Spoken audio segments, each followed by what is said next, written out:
லூக்கா 9ஆம் அதிகாரம்.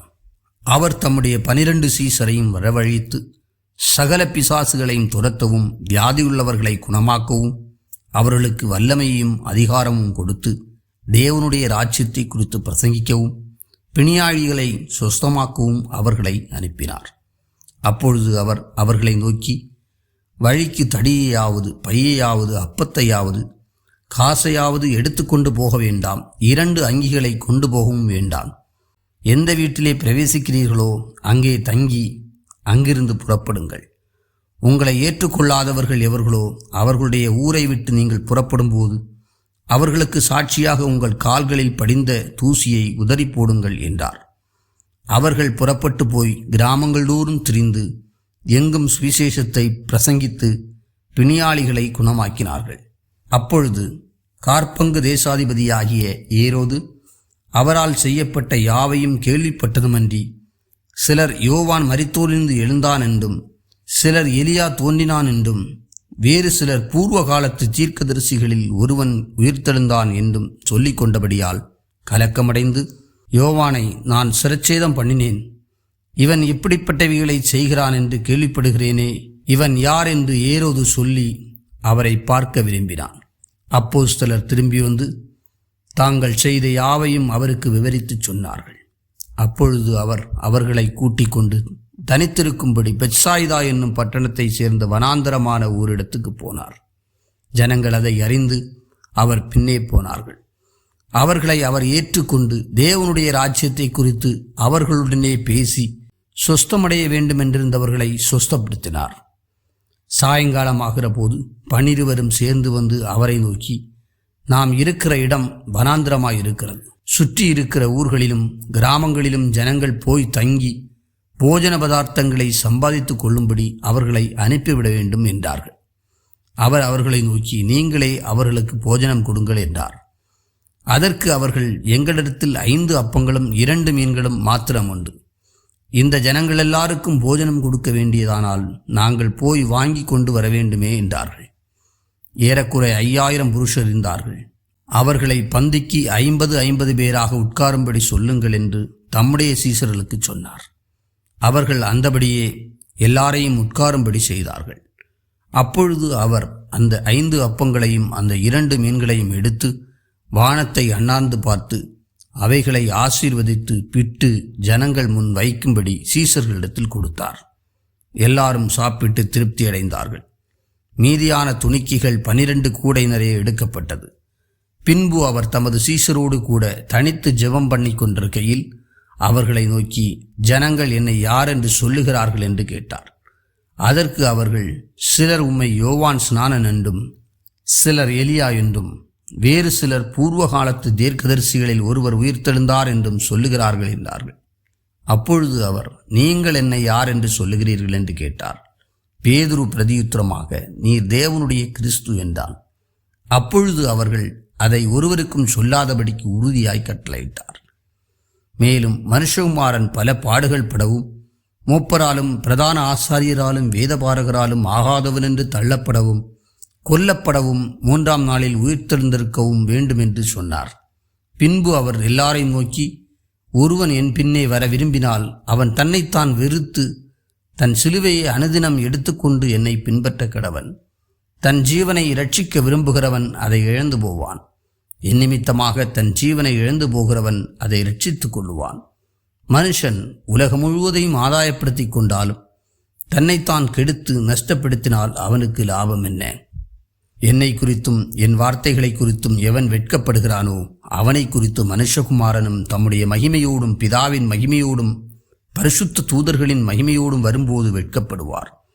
இங்கே நிற்கிறவர்களில் சிலர் தேவனுடைய ராஜ்யத்தை காணும் முன் மரணத்தை ருசி பார்ப்பதில்லை என்று மெய்யாகவே உங்களுக்கு சொல்லுகிறேன் என்றார். இந்த வார்த்தைகளை அவர் சொல்லி ஏறக்குறைய 8 நாளான பின்பு அவர் பேதுருவையும் யோவானையும் யாக்கோபையும் கூட்டிக் கொண்டு ஜெபம் பண்ணுகிறதற்கு ஒரு மலையின் மேல் ஏறினார்.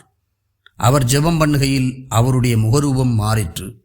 அவருடைய வஸ்திரம் வெண்மையாகி பிரகாசித்தது. அன்றியும் மோசே எலியா என்னும் 2 பேரும் மகிமையோடே காணப்பட்டு அவருடனே சம்பாஷணை பண்ணி அவர் எருசலேமிலே நிறைவேற்றப் போகிற அவருடைய மரணத்தை குறித்து பேசிக் கொண்டிருந்தார்கள். பேதுருவும் அவரோடு இருந்தவர்களும் நித்திரை மயக்கமாயிருந்தார்கள். ஆகிலும் அவர்கள் விழித்து அவருடைய மகிமையும் அவரோடு நின்ற அவ்விரண்டு பேரையும் கண்டார்கள். அவ்விருவரும் அவரை விட்டு பிரிந்து போகையில் பேதுரு இயேசுவை நோக்கி, ஐயரே, நாம் இங்கே இருக்கிறது நல்லது. உமக்கொரு கூடாரமும் மோசேக்கு ஒரு கூடாரமும் எலியாவுக்கு ஒரு கூடாரமுமாக 3 கூடாரங்களை போடுவோம் என்று தான் சொல்லுகிறது இன்னதென்று அறியாமல் சொன்னான். இப்படி அவன் பேசுகையில் ஒரு மேகம் வந்து அவர்கள் மேல் நிழலிட்டது. அவர்கள் அந்த மேகத்துக்குள் பிரவேசிக்கையில் சீசர்கள் பயந்தார்கள். அப்பொழுது, இவர் என்னுடைய நேசகுமாரன், இவருக்கு செவி கொடுங்கள் என்று மேகத்திலிருந்து ஒரு சத்தம் உண்டாயிற்று. அந்த சத்தம் உண்டாகையில் இயேசு ஒருவரே காணப்பட்டார். தாங்கள் கண்டவைகளில் ஒன்றையும் அவர்கள் அந்நாட்களில் ஒருவருக்கும் சொல்லாமல் அடக்கி வைத்திருந்தார்கள். மறுநாளில் அவர்கள் மலையிலிருந்து இறங்கிய போது திரளான ஜனங்கள் அவருக்கு எதிர்கொண்டு வந்தார்கள். அவர்களில் ஒருவன் சத்தமிட்டு, போதகரே, என் மகனை கடாட்சித்தருள வேண்டும் என்று உம்மை வேண்டிக் கொள்ளுகிறேன். அவன் எனக்கு ஒரே பிள்ளையாயிருக்கிறான். ஒரு ஆவி அவனை பிடிக்கிறது. அப்பொழுது அலறுகிறான். அது அவனை நுரைத்தள்ள அலைக்கடித்து அவனை கசக்கின பின்பும் அவனை விட்டு நீங்குவது அரிதாயிருக்கிறது. அதை துரத்தி விடும்படி உம்முடைய சீசரை வேண்டிக் கொண்டேன். அவர்களால் கூடாமற் போயிற்று என்றான். இயேசு பிரதியுத்தரமாக, விசுவாசமில்லாத மாறுபாடான சந்ததியே, எதுவரைக்கும் நான் உங்களோடு இருந்து உங்களிடத்தில் பொறுமையாயிருப்பேன்? உன் மகனை இங்கே கொண்டு வா என்றார். அவன் சமீபித்து வருகையில் பிசாசு அவனை கீழே தள்ளி அலைக்கழித்தது. இயேசு அந்த அசுத்தாவியை அதட்டி இளைஞனை குணமாக்கி அவன் தகப்பனிடத்தில் அவனை ஒப்பு கொடுத்தார். அப்பொழுது எல்லாரும் தேவனுடைய மகத்துவத்தை குறித்து பிரமித்தார்கள். இயேசு செய்த யாவையும் குறித்து அனைவரும் ஆச்சரியப்படுகையில் அவர் தம்முடைய சீஷர்களை நோக்கி, நீங்கள் இந்த வார்த்தைகளை கவனமாய் கேளுங்கள். மனுஷகுமாரன் மனுஷர் கைகளில் ஒப்பு கொடுக்கப்பட போகிறார் என்றார். அவர்கள் அந்த வார்த்தையின் கருத்தை அறிந்து கொள்ளவில்லை. அது அவர்களுக்கு தோன்றாமல் மறைபொருளாயிருந்தது. அந்த வார்த்தையை குறித்து அவரிடத்தில் விசாரிக்கவும் பயந்தார்கள். பின்பு தங்களில் எவன் பெரியவனாயிருப்பான் என்கிற வாக்குவாதம் அவர்களுக்குள் உண்டாயிற்று. இயேசு அவர்கள் இருதயத்தின் யோசனையை அறிந்து ஒரு சிறு பிள்ளையை எடுத்து அதை தமது அருகே நிறுத்தி அவர்களை நோக்கி, இந்த சிறு பிள்ளையை என் நாமத்து நிமித்தம் ஏற்றுக்கொள்ளுகிறவன் என்னை ஏற்றுக்கொள்ளுகிறான். என்னை ஏற்றுக்கொள்ளுகிறவன் என்னை அனுப்பினவரை ஏற்றுக்கொள்ளுகிறான். உங்கள் எல்லாருக்குள்ளும் எவன் சிறியவனாயிருக்கிறானோ அவனே பெரியவனாயிருப்பான் என்றார். அப்பொழுது யோவான் அவரை நோக்கி, ஐயரே, ஒருவன் உம்முடைய நாமத்தினாலே பிசாசுகளை துரத்துகிறதை நாங்கள் கண்டு அவன் எங்களுடனே கூட உம்மை பின்பற்றாதவனானபடியால் அவனை தடுத்தோம் என்றான். அதற்கு இயேசு, தடுக்க வேண்டாம், நமக்கு விரோதியாயிராதவன் நமது பட்சத்தில் இருக்கிறான் என்றார். பின்பு அவர் எடுத்துக்கொள்ளப்படும் நாட்கள் சமீபித்த போது அவர் எருசலேமுக்கு போக தமது முகத்தை திருப்பி தமக்கு முன்னாக தூதர்களை அனுப்பினார். அவர்கள் போய் அவருக்கு இடத்தை ஆயத்தம் பண்ணும்படி சமாரியருடைய ஒரு கிராமத்திலே பிரவேசித்தார்கள். அவர் எருசலேமுக்கு போக நோக்கமாயிருந்தபடினால் அவ்வூரார் அவரை ஏற்றுக்கொள்ளவில்லை. அவருடைய சீசராகிய யாக்கோபும் யோவானும் அதை கண்டபோது, ஆண்டவரே, எலியா செய்தது போல வானத்திலிருந்து அக்கினி இறங்கி இவர்களை அழிக்கும்படி நாங்கள் கட்டளையிட உமக்கு சித்தமா என்று கேட்டார்கள். அவர் திரும்பி பார்த்து, நீங்கள் இன்ன ஆவி உள்ளவர்கள் என்பதை அறியீர்கள் என்று அதட்டி, மனுஷகுமாரன் மனுஷருடைய ஜீவனை அழிக்கிறதற்கல்ல, ரட்சிக்கிறதற்காக வந்தார் என்றார். அதன் பின்பு அவர்கள் வேறொரு கிராமத்துக்கு போறார்கள். அவர்கள் வழியிலே போகையில் ஒருவன் அவரை நோக்கி, ஆண்டவரே, நீர் எங்கே போனாலும் உம்மை பின்பற்றி வருவேன் என்றான். அதற்கு இயேசு, நரிகளுக்கு குழிகளும் ஆகாயத்து பறவைகளுக்கு கூடுகளும் உண்டு, மனுஷகுமாரனுக்கோ தலை சாய்க்க இடமில்லை என்றார். வேறொருவனை அவர் நோக்கி, என்னை பின்பற்றி வா என்றார். அதற்கு அவன், ஆண்டவரே, முன்பு நான் போய் என் தகப்பனை அடக்கம் பண்ண எனக்கு உத்தரவு கொடுக்க வேண்டும் என்றான். அதற்கு இயேசு, மரித்தோர் தங்கள் மரித்தோரை அடக்கம் பண்ணட்டும், நீ போய் தேவனுடைய ராஜ்யத்தை குறித்து பிரசங்கி என்றார்.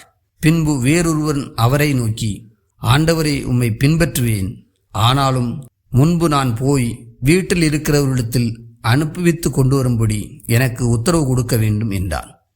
அதற்கு இயேசு, கலப்பையின் மேல் தன் கையை வைத்து பின்னிட்டு பார்க்கிற எவனும் தேவனுடைய ராஜ்யத்துக்கு தகுதியுள்ளவன் அல்ல என்றார்.